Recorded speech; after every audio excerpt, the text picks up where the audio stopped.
Hello, hello, hello, YouTube! This is Penny, the Angelic Sweetheart here, and welcome back to my brand new series called Storytime Saturdays. Now, this weekend we're going to be reading a series of very sad and sorrowful stories. And why? Well, they're stories, and they count, so yeah. And these stories were sent to me by my best friend Lego Gamer. Go subscribe to him, show him some support and love. And it's on this website called Scary for Kids. Is it Scary for Kids? Yeah, I think that's what it's called.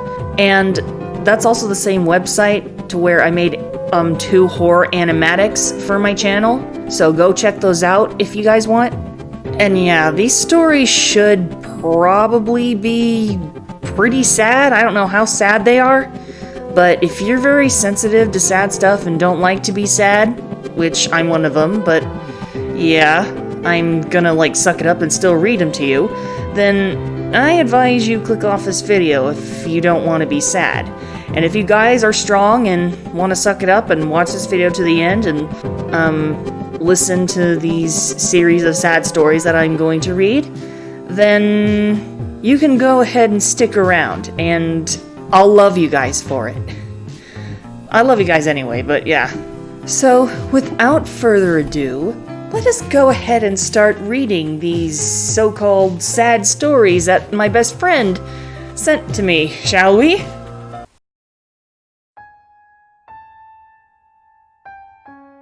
Okay, this first sad story that I'm going to be reading to you is called Escape. And this is supposed to be about an abused child, and yeah, let's go ahead and start reading. My stepfather always hated me. When my mother married him and he moved into our house, my life became a living hell. He found fault with every little thing I did and was constantly shouting at me and calling me names. In his eyes, I could never do anything right. Pretty soon, all of the chaos at home began to affect my schoolwork. I found it impossible to study and my grades started slipping. At the dinner table, I was so nervous that I hardly ate a thing. I gradually withdrew into myself and stopped hanging around with my friends. Things began to grow worse and worse. I became my stepfather's punching bag. He started beating me at the slightest excuse. He was a strong man, and I was too small to fight him off. Each punch and kick he delivered hurt me emotionally as well as physically. It wasn't long before I was diagnosed with depression, and the doctors put me on medication. Through all of this, my mother stood by and refused to intervene. She chose her new husband over me. That hurt me more than anything else. I gave up hope and prayed for the day when I could escape. One day, I couldn't take it anymore and ran away from home. I made it as far as the city when the police found me and brought me home. When they took me back to my house, my stepfather was standing at the door waiting for me. His face was twisted in anger and rage. As soon as the police left, he turned to me and said, "Did you think you could escape?" That night he beat me twice as bad as before. I cried myself to sleep. After that, the violence escalated. Every evening when he came home from work, I tried to avoid him, but it was no use. He began inventing excuses to beat me. I never understood how anyone could be so mean and cruel. It seemed like it was all a big game to him. Each time he hit me, I could see how much he was enjoying it. My body was covered in bruises and it hurt to breathe. Eventually, he went too far. One evening, he beat me so badly that I couldn't move. I just lay on the floor of my bedroom, staring at the ceiling. I didn't know at the time, but I was bleeding internally. My mother begged him to bring me to the hospital, but he just ignored her. He said I was faking it. During the night, I lay on the floor of my bedroom, moaning in pain and slowly slipping into unconsciousness. The next morning, my mother came in to check on me, but by then, I was already dead. Time passed. I don't know how much time passed. Suddenly, I saw a bright light.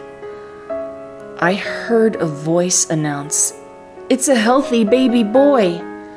I started crying loudly. Slowly, ever so slowly, I opened my eyes. A man and a woman were staring at me. They were smiling from ear to ear. The man leaned down and touched my cheek. In a gentle voice, he said, "Did you think you could escape?" Okay, well, honestly, that is not only sad, but a little creepy. I guess in the end, even though it's not clear, this is just a theory. I'm thinking in the end, well, it's probably the same people or something. I don't know. But yeah, that was pretty sad. I mean, no child deserves to go through all that pain. And how could his mother stand by and do nothing? That's her child suffering at the hands of the person that's not even his real dad. Why do some people marry such monsters? Oh my Lord, that makes me mad. That really does make me mad. Especially when he was just an innocent child and everything.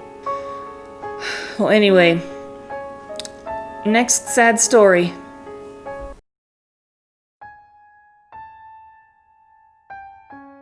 Okay, this next story that I'm going to be reading to you guys is called Boy Meets Girl.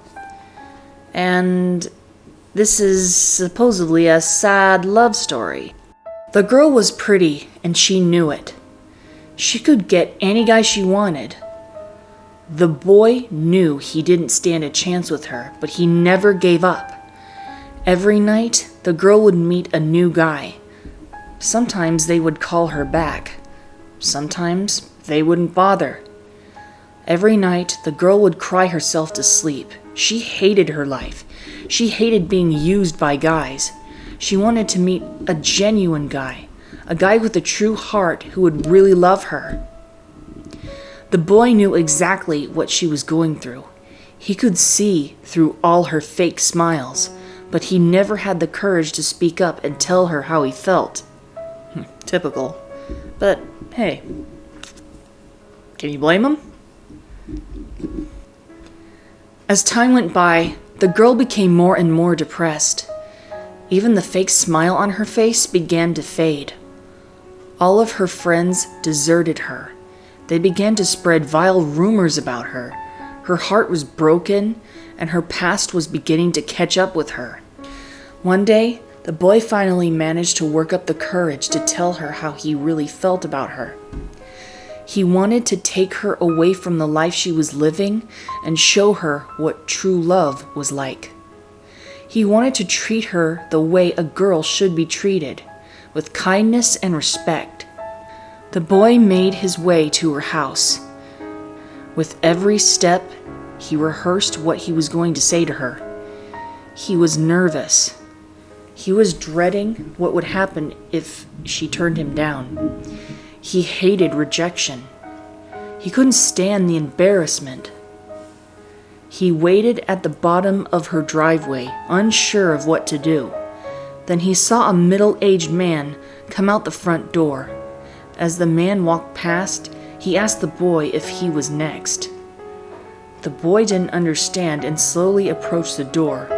It was open, so he went inside.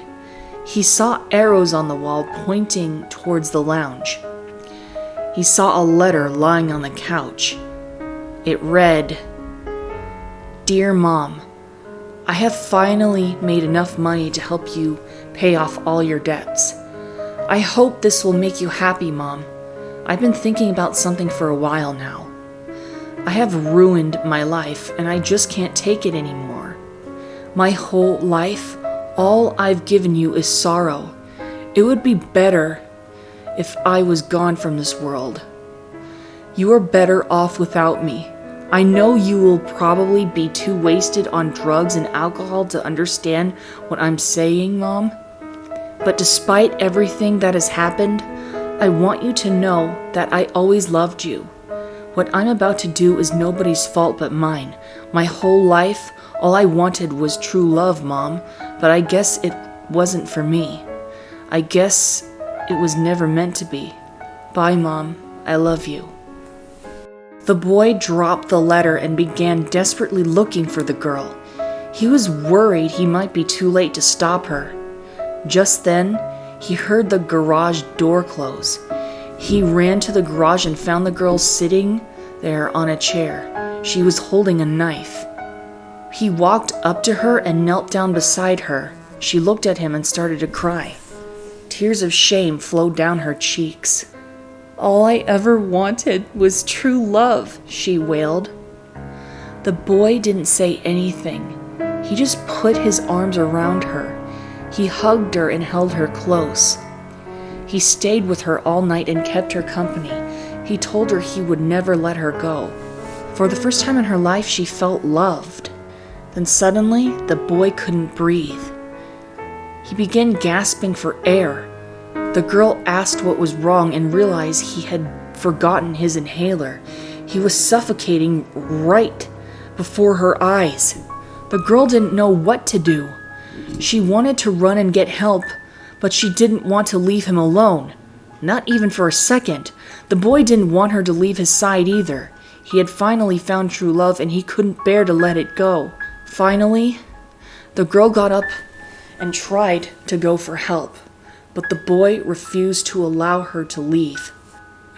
He told her he wanted her to hold him. He said he just wanted to stay in her arms. She sat next to him and held him tight. She kissed him on the cheek. You showed me what true love is, she said. You can't leave without me. The boy looked up at her with tears flowing down his face.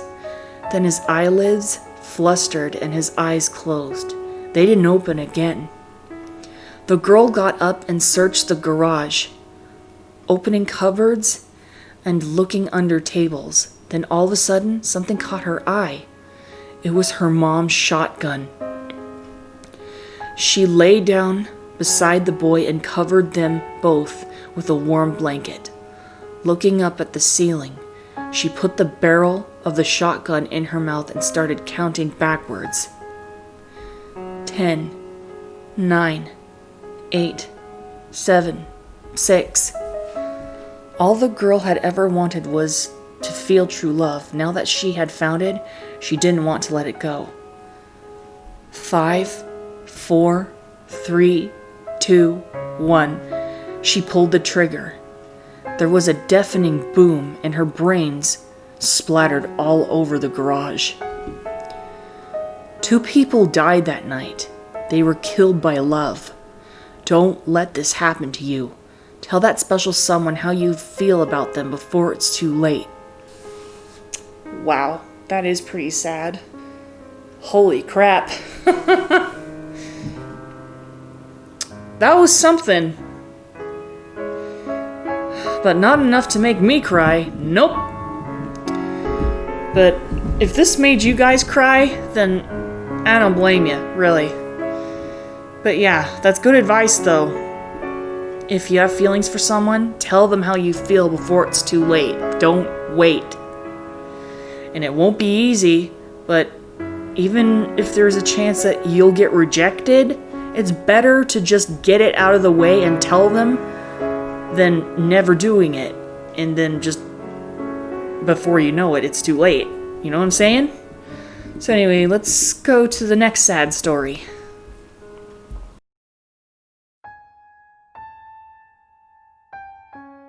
Alright, this last story that I'm going to be reading for this weekend is called Pick Me Up. Oh, well, Let's go ahead and start reading this. Years ago, there was a little girl whose father would drive her to school and pick her up every day. One day, it was just past 5 p.m., and all her classmates had gone home. She was waiting for her father, but he still hadn't arrived. "Where's your dad?" the nun asked. "Is he going to pick you up?" "Don't worry, sister," the little girl replied. "I know my daddy is going to pick me up eventually. Maybe he just got busy with work." Back then, there was no cell phones, just pagers and beepers. The little girl walked over to the phone booth and dialed the 5-digit number for her father's pager. She sent him a message. "Daddy, please pick me up. It's late and I'm scared and all alone." After an hour, her father finally arrived. The little girl burst into tears. "Daddy, why didn't you come pick me up?" she whined. "Sorry, baby girl," her dad replied.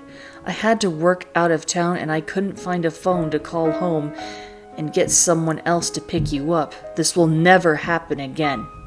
The next day, it was just past 5 p.m. and the girl was alone in school. There were only a few lights on and it was dark.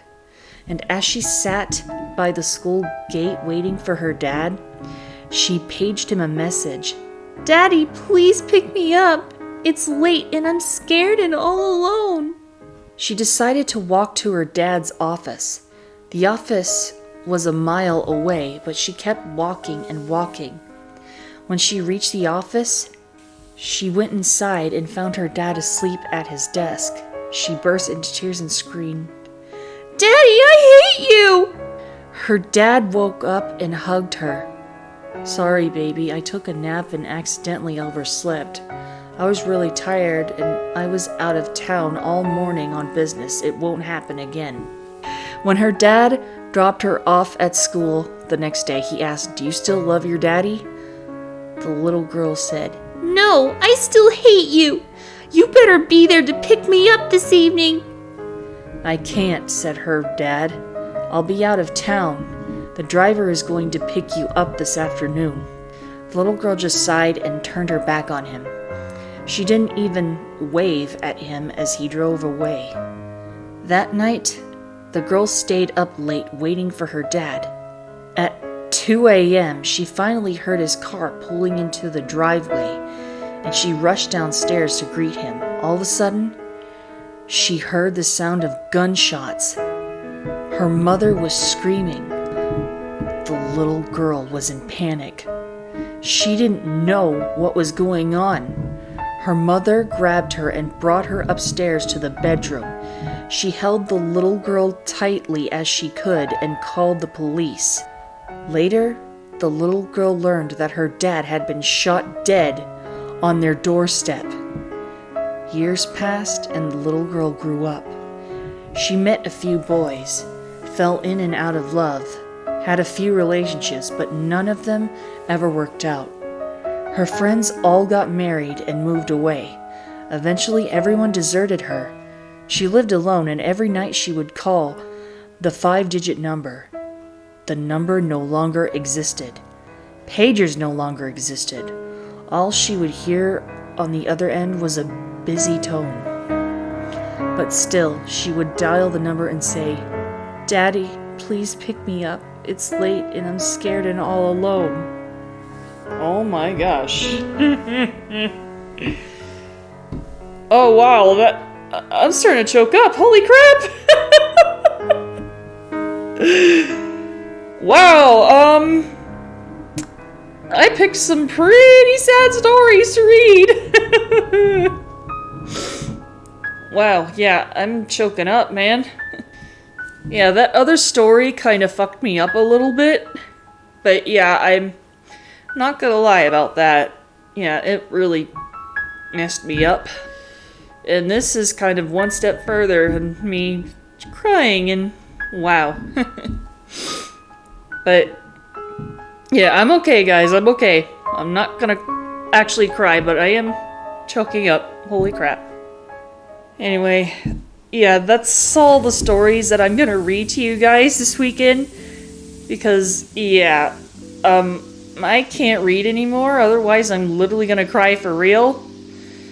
And if you guys enjoyed this video and had a good